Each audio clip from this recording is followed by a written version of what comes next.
Good morning, Dubai. Happy Friday and welcome back to the Lovin Dubai show with me, Casey. And me, Lakshmi. And we jump through every big story that's trending across the UAE. Our top story today, UAE FIFA fans to receive priority US visa interview slots for the World Cup 2026.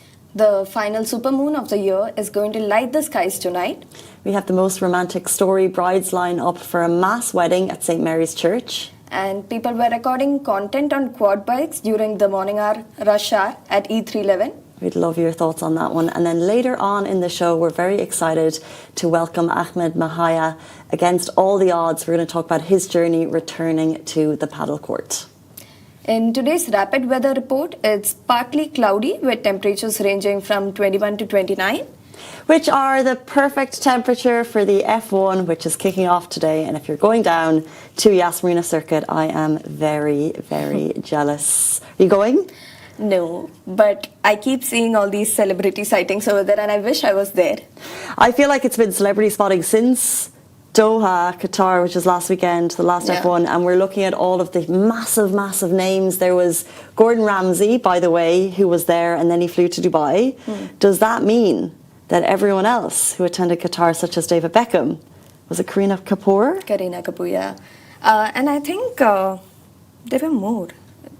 I think Steve Harvey as well. Steve Harvey is a big fan of the region. I could say I feel like he's going to be there. I would put somebody on it. It was a really good crossover, actually. Nobody saw it coming for some, obviously, but I really loved the, celebrities who flew down just to watch F1. So I'm hoping they'd also come by to Dubai, Abu Dhabi. Yeah, I don't know. We as a page, we'll kind of be watching the movements and the buzz and the hype. So last night, the concerts, Benson Boone looked amazing. And you can also follow Lovin Abu Dhabi for up-to-minute updates. But also like the celeb spotting at the hotels. Like behind us, you can see Charles Leclerc. He was in Doha, Qatar for the F1. He didn't go straight to Abu Dhabi. That's him at Atlantis the Royal with his new fiancée, Alexandra Saint-Lemieux, who's so fashionable. So we're kind of following every movement of all the celebs. I love the buzz, even though I'm not a massive F1 fan. I'm not a fan either, but I think I keep following these celebrities, news everywhere. Like I used to have these tiny collages also. As a child, I used to cut the celebrity photos and stick them up.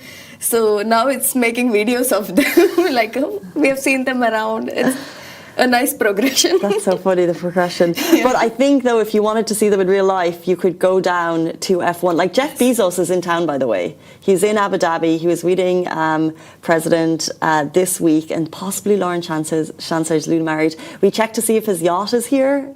Where is his yacht? Not sure. It's in the Caribbean. I'm not sure. Kourou? Do we look? His yacht Kourou, I thought maybe would be at Yas Marina Circuit. It hasn't made its way, but no doubt he's probably holed up in a suite somewhere. Would be a cool entry if he came in that. It would be a cool entry. But keep your eyes peeled. Lovin Dubai and Lovin Abu Dhabi also will be covering every single minute of the F1 hype and the buzz. And if you're at any of the concerts, please tag us in your stories. Speaking of cool stories, let's jump into our top story of the day. Good news for the UAE FIFA fans. They're going to receive priority US visa interview slots for World Cup 2026. Football fans in the UAE can finally breathe in relief because US visa wait times, they are famous for stretching into years 2026 and even 2027. And many were worried that they'd miss the FIFA World Cup altogether. But a brand new system is in place and it's about to change all of that. So interesting with so much conversation around visa visas being shut off in the US, but they're going to open them up for the football. The US has launched the FIFA Priority Appointment Scheduling System, also known as PASS, P-A-S-S. That means if you have already got your World Cup match tickets, you will be able to book priority visa interview slots as soon as you apply. No more praying for an appointment date that usually isn't years away. You might actually get one fairly quickly. Yay. And the US Embassy also confirmed that every FIFA World Cup ticket holder who needs a visa will definitely get the chance to schedule an interview in time to attend the tournament. It's a huge step to make sure the country's die-hard football fans get to experience the World Cup. Yeah, interesting. But just to be clear, a match ticket won't automatically guarantee you a visa. Approvals will depend on your eligibility and documentation. What PASS does guarantee is that no ticket holder misses the World Cup because of the wait time. So you'll get pushed forward to the top of the queue. Great news for football fans. Interesting otherwise. Yeah. I hope that system came in place for many other stuff as well. Like if I wanted to go for a concert, if they could push me through the queue and just have me in there, it would be great. Right, like Taylor Swift, she never came to the UAE, but if she had been playing in the US and you were struggling to get a visa, or Oasis in the UK, people struggling to get visas. Yes. But why FIFA gets priority? I'm sure loads of people are happy, so we're probably going to get shot for this opinion, but it is interesting to open the impossible to get US visas for some countries for football, and then it's just an interesting distinction. But I think UAE has got that soft spot for football either way. But funny thing is, I think on our comment section, a lot of them were talking about how they'd go and get the FIFA tickets just so that they could get the interview slot finally for the US That's so visa. funny. Yeah. That's so true, because the reality is some people face month-long wait, and then you buy your flight to the US and then you don't get your visa proof, so you can't go. I think I'd be speaking very differently if Ireland was in the World Cup. Then I would, be banging on doors to get any way into the country. So I do get it, but it just seems an unfair distinction that they're allowing it for football and not for music lovers. Yeah. I think it'll come slowly. I mean, it's a start, maybe. Yeah, let's see. Let's look up this evening, because the final supermoon of the year is going to light up the skies tonight. Residents were already sending in videos of the cold moon from last night to Lovin, and even the Crown Prince Fazza himself, he shared some incredible shots of it. But it's about to turn extra special. Dubai is set to offer a historic view of the last supermoon of 2025 today, as it aligns with the racing carnival at Meydan Racecourse. For the first time ever in the UAE, you'll get world-class racing and a full supermoon rising above it on the same night. And by the way, it's going to be at 5:48 today, so it's pretty early. This is the cold moon. It will appear directly over the grandstand at Meydan, creating a horizon shot that photographers and skywatchers are already waiting with their cameras and charged up. And supermoon, just so that you know, it happens when the moon hits its full face right at its closest point to Earth. So if you were among those who thought that the moon was suddenly looking a whole lot bigger and brighter than normal, this is probably why. The cold supermoon marks the start of winter's coldest stretch, and because it's December in Dubai, the lower humidity means the views will be even sharper and clearer. So if you didn't feel like it was cold already, it's about to get colder. And if you love the races, the moon, or just a good photo opportunity, tonight is the night. Last night, it was stunning. It looked really beautiful, and I even loved the videos people were sharing. It was like, from all different possible angles. It was really pretty. Yeah, shout out to everyone. Thank you for sending in your photos. Have you noticed any weird behaviours? Because, there's these myths about supermoons. I haven't really heard about it. Well, there's a few. So one of them is that it affects human behaviour. Oh. So moons and supermoons allegedly trigger crime, accidents, and kind of promote this strange behavior. So people say when there's a supermoon, maybe your sleep is funny, or if something weird has happened to you in the last few days, maybe there's a supernatural element to it. Oh, I would think there would be a scientific explanation behind it, but I also I immediately thought of, a vampire-werewolf connection. I'm like, is this the time they come out? And when I saw that photo, that's exactly what I thought as well. Yeah. Oh yeah, it does. It's a good shot, by the way. It gives a howling but moon vibe. I think we've also got that back in our place. I think we've got this idea that if there's a full moon and there's this particular flower, if you get the smell of that around, it means the ghosts are out or something like that. And I used to find that fun. I'd be like, oh, now it's not the time to step out there walking around. Let them be. It's kind of creepy stuff. I don't really buy into it, but if there's any excuse for why I was acting weird the last few days, that is it. Let's jump into our next story, talking about brides lining up for a mass wedding at St. Mary's Church. This happened over the weekend at St. Mary's Catholic Church in Dubai. You can see the video right next to me. St. Mary's Church was buzzing with love and celebration as it hosted a much anticipated mass wedding. The beautiful ceremony welcomed numerous couples, parishioners who were either engaged or already civilly married, and they came to exchange their vows in a heartfelt, shared celebration of love and commitment. The event brought together families, friends, and the parish to witness these couples take a significant step in their lives. And from elegant bridal gowns to joyful smiles, the church was filled with emotion, laughter, and the unmistakable spirit of romance. I just love these. There's only one video, unfortunately. St. Mary's, I think you've done us wrong by only sharing this one video. I think it's such a lovely time and everyone is so nicely dressed, and I could just watch these brides and I'd love to know their story, and I just think it's the sweetest thing. And I didn't realise that mass weddings were common. I have never really heard of it here before. I'm not sure if it was just my thing, but I haven't really before heard of it here. It's a common thing for me. Like I've seen a lot of mass weddings, but not here particularly. So this was a really cute sight. And I remember you getting emotional over the video as well.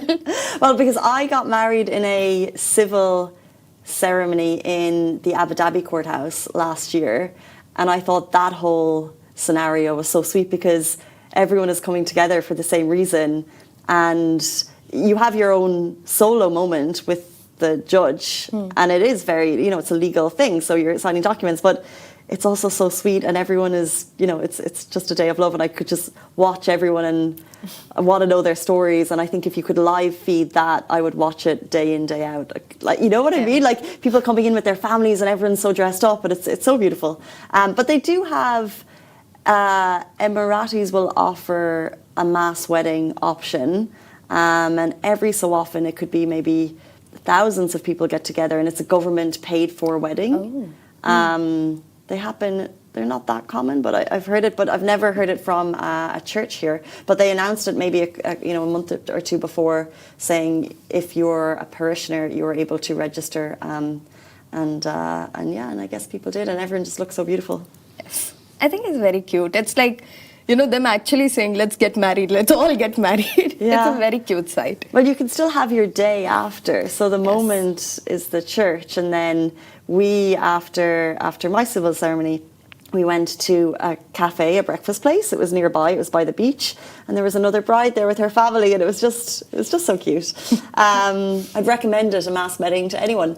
Let's move on to our final story of the day before we jump into our interview. People were recording content on quad bikes during the rush traffic yesterday morning on the 311, right in the thick of rush hour. A group of people were spotted riding quad bikes and recording content as they moved through traffic. As a commuter, captured the footage, and actually imagine being stuck in your morning crawl and suddenly seeing these quad bikes cruising past. Looks like they're shooting a promo video, their phones out, totally unfazed by the traffic.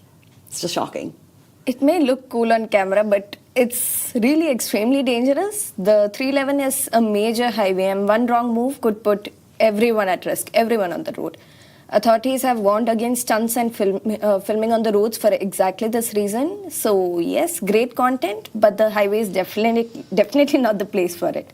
Stay safe out there. Stay safe out there. I think as an individual, I always want to hear the other side of the story before I condemn behaviour. So I'd like to know what they were doing, why they were doing. I'd like to know if they had approvals on this. But at the same time, it's a 311. It's 8. It was one of our team actually who captured it. It was 8 a.m. on one of the busiest highways in the UAE. And sometimes you just see the guy with his phone. I'm thinking content has gone too far. It just feels very unsafe. And it's not just them they're putting at risk, but also the people in the families and their school kids in the cars next to them. And actually, even filming content, I think if there's no proper permission or like a crew with you, especially for stunts like this on the roads, I think that also brings in a lot of fines because it's still considered as a traffic disruption in a way.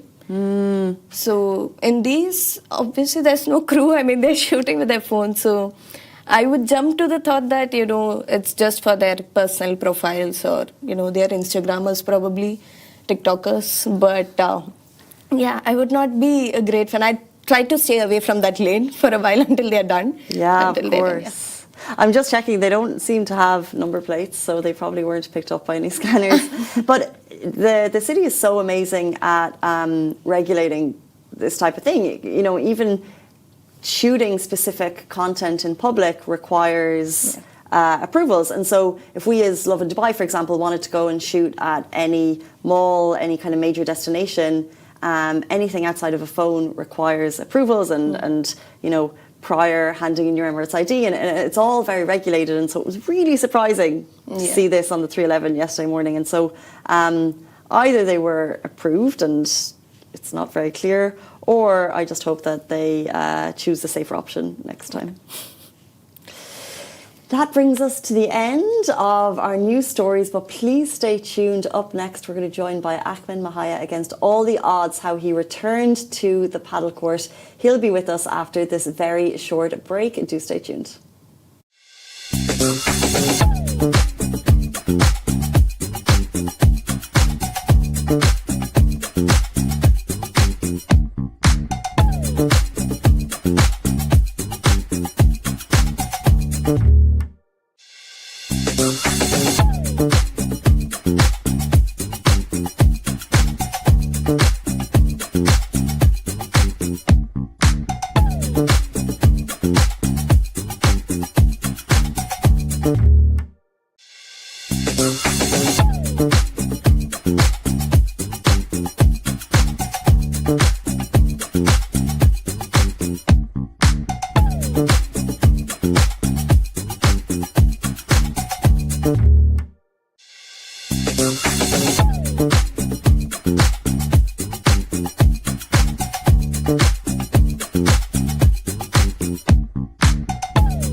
Welcome back to the Lovin Dubai show. Today's guest is Ahmed Mehaya, a paddle player whose journey from life-changing accidents to international competitions has inspired many around the world. He's battled through multiple surgeries, a prosthetic leg and countless challenges, and still stepped back onto the paddle court with more determination than ever. Very excited for this conversation.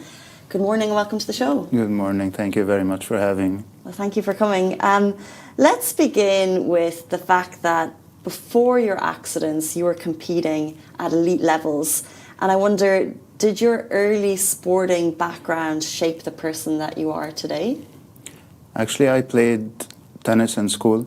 We had a all sporty family. My dad played squash, ping pong, tennis, beach racket. So I always had racket in my blood, kind of. And then when I had the two accidents, I wanted to play back.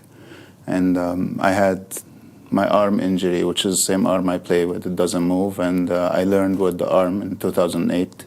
Then I had another motorcycle accident in 2015. I lost my left leg. And I had to learn again without the leg. So then I just keep pushing myself every day and try to do more, you know. Wow. I feel like we've just gone through a massive amount of difficulties and challenges that you faced in such a short amount of time. So I'd love to go a little bit deeper if that's okay with you. Yeah, sure. So in 2008 was your first accident, and that changed your right arm forever, and you were already a lover of paddle sports at that time. Can you remember just a little bit about that moment? Can you tell us about that accident and the recovery that followed?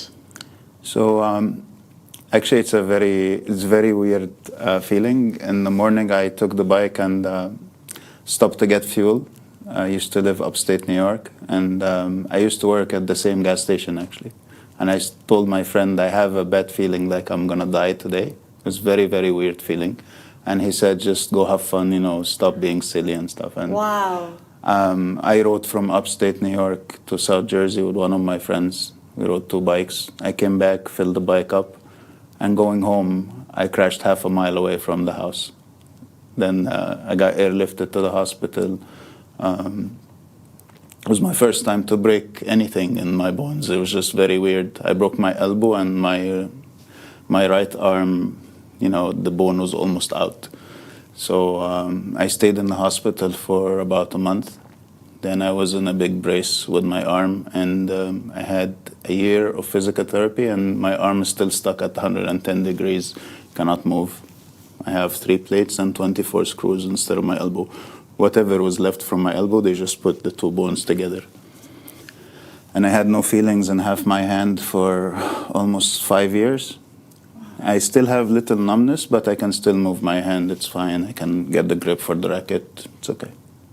So that was my first accident. And as you explained that, the last thing you said was get the grip for the racket. And so throughout that recovery journey, were you focused on getting back on the court, or were you just more focused on like, no, I was just trying to get my arm to the right use, you know. Like this time I had a manual car, actually. So my arm was in a brace. I used to drive and just shift with the left hand. Then I became like goofy. I was right-handed, and just, you know, I can use both hands for anything. The only thing I cannot do with my left hand is just right. But the brain is amazing. It can teach you so much things that you didn't do before, and it just keeps going. And what was your career at the time? Was that affected? Actually, so I was born in Egypt, and I went to America when I was younger, so I did all kinds of work, labor work. I did bilingual customer service. I drove a yellow cab in Manhattan for a few years. So many different jobs, and no, it didn't affect anything, because in America, most of the time, if you work, you get paid. You don't work, you don't get paid, so it was okay. And so this was the first life-changing accident, but it wasn't your last. And in 2015, there was a second accident that resulted in the amputation of your left leg. Tell us about it. So I was actually also in upstate New York, and I was riding, and there's, you know, when there's a road like two lanes, and the middle line starts getting dotted so you can cross. So before it starts getting dotted, there's a car, and my friend is riding in front of him, like on my side, I'm riding behind him. He looks, there's no cars coming. Then I look, there's no cars coming. And before the dotted line started. So he passed. I go a little to the left. I look, there's nothing. I pass, there's a house on the left. And the owner of the house coming out to the Dodge Ram, he just came into my leg, and I lost my leg right there. And I was very lucky. There was a firefighter driving his car behind us, and he actually got out and took his belt and tied my leg. I was conscious in 2 accidents, even getting airlifted to the hospital. I was aware of everything. The second accident, I didn't know why. I tried to get up, but I didn't know why I couldn't get up because I didn't feel anything from, my upper leg till down. I couldn't feel anything. Then I stayed in the hospital for 1 month, and I stayed in a rehab for 2 months. They teach us how to do everything on one leg. So then I just taught myself how to drive manual car again. I took my beach rackets to the physical therapy and brought the physical therapist outside the hospital to see if I can stand and play or not. How can I get my balance with the prosthetic leg? And I just kept pushing myself, just to do more and play more and get used to it. I fell a few times, but just get up and keep trying again. How would you describe your mindset after the second accident? Because I just feel like, I'm listening to your story today and it reminds me of the privilege that I have. And, sometimes anyone watching the show might have small complaints in life. And then we hear your story and we realize our complaints are very insignificant and they mean nothing. Did you have a strong mindset throughout, or did you learn to change your mindset towards positivity? So I always like to, be thankful for what I have and just keep moving forward. And even, as you know, in America, in the hospitals, they always come and try to offer, help if you have bad thoughts or, trying to think negative. And actually, I was happy I'm still around, my time was not up yet. And Wow. just whatever I have, I just keep pushing myself and enjoy, My time is not up yet, And you said you're an Egyptian in New York, and so did you have that family support system there?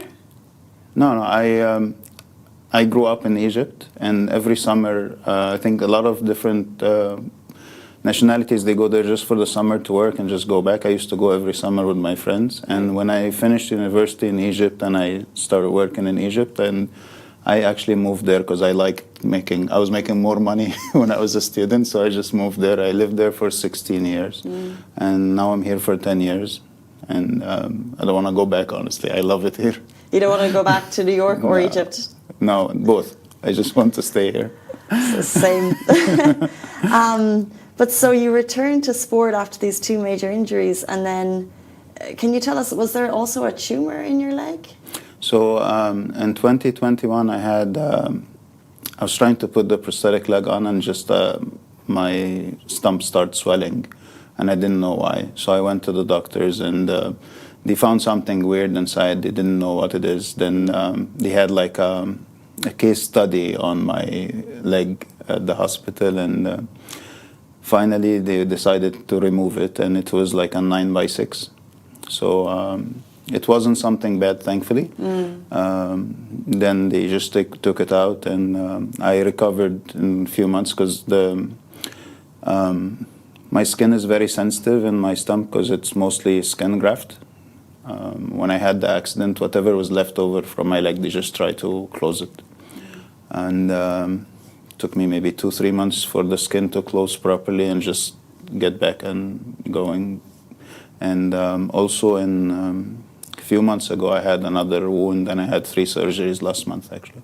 Wow. Yeah. So And are you fully recovered from those? not 100%, but I traveled to Italy to play a tournament 1 week after I left the hospital, and we have a tournament tomorrow. Okay. So I'm not practicing too much, so I saved my leg for the tournament, but trying.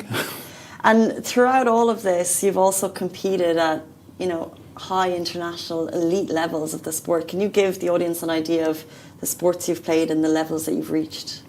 So I grew up playing tennis, and I used to play nationals in Egypt. Wow. And I used to play snooker, actually, on the national team of Egypt. And I played here in Dubai in 1999. I played the Arab University Championship. So, and I played a world championship for snooker when I was 19. Took scholarship in college for the last 2 years. So I always loved to compete. I always loved to play sports. And I played Padel a few times with some of my friends. Then I went to ISD Padel, and I met one of my lovely friends there. He's actually the manager. We play beach rackets together. And he told me there's a couple of guys that came from Italy with prosthetic legs, and they do play paddle as well. So maybe we can play with them. So he introduced me to them, and they have something lovely called International Paddle Tour. It's inclusive for all the players. So there is a lot of different players with different disabilities. So there's people in wheelchair, there's people with prosthetics, there's people with upper body disabilities, all kinds of disability, and we all play together. We have little different rules, but it's lovely, and I met a lot of different people. There's, I believe now, 84 or 85 players like us in the world. We play every month in a different country. Wow. Every winter they play in Dubai. I've been playing with them since November 2023 now, and it's you make a lot of friends, you motivate a lot of people. Every tournament we have new people of determination joining us, and it's lovely to help each other and support each other as well. It's phenomenal. And who brought that? So you said ISD Dubai is the home here for Inclusive Paddle Tour, yes. Okay, and who brought this together at a global level? So Inclusive Paddle Tour was initiated by the founder in Italy, Alessandro Osalo. He's a Paralympic sprinter. He was in Tokyo and in Paris, and when he came back from Tokyo, he asked his coach, "What should I do after I stop running?" He told him he should try paddle, and he's been doing everything for us since then. It's truly phenomenal. Yeah. It's amazing. Yeah. Can you speak a little bit on, you've reached many quarterfinals, semifinals, and top, finishes, not just in Dubai, but also Milan, Switzerland. Yes. Which achievement means the most to you, and why? Well, so most of these tournaments, it's not about the achievement only. It's so we get together just to try to motivate other people, because there is a lot of people of determination that they're depressed. Their brain stops when the accident happened, and they just don't move forward. So even when we do the draw for the tournament, we try to even out the teams so it's fair for everyone. Okay. If we have, like for example, when I played in Turin last month, it was 34 teams. So they split it into beginners level and advanced level, so it's fair for everyone. But what really, like the achievements that I really like, when I win like places against regular players, because I challenge myself more. Right. So I try to push myself more. I try to, be a better player. I try to keep up with them. There's no. It's just normal rules. There's no two bounces like the Paralympic tennis, for example. So for some players, depending on the disability, we have this in the Inclusive Paddle Tour. But when I play with normal players, it's just, straight power, and I'm pushing myself. I don't like anyone taking it easy on me. I just play your game, and I will challenge myself, Right. So the achievements that I am really proud of, the ones with normal players. But with the Inclusive Tour, I love everyone. We try to motivate each other. We try to push each other more. We try to bring it into the Paralympic Games as well. So we played like an adaptive tour with all people of determination. In the Inclusive Paddle Tour, we play one people of determination and one normal player. So, and in the adaptive, it's all people of determination, so it can be introduced into the Paralympics. So, for example, one court will have 4 players with prosthetics or upper body disability or whatever, and the other court will have 4 players in wheelchair. So we'll have like 2 different kinds to introduce in the Paralympics. It's great to hear that that you have that, I guess, ecosystem of support here through sports. Yes. Which is phenomenal. And we know that you'll be competing in the Inclusive Paddle Tour across Europe this year, and I think you might be looking for sponsors. And so, what is your biggest goal and hope for the next chapter? And I guess if people can help you, how can they help you? So, most of the players actually are in Europe. So most of the players in Europe, they travel from France to Italy. It's just the flight tickets are so cheap. Some of them take the train, some drive their own car. But for me to go to Europe from here every month, it's it's expensive. So this year I traveled. I played in London in September. I played in Turin in October. But there's few other tournaments I cannot go. I cannot travel every month to spend this much for just one weekend.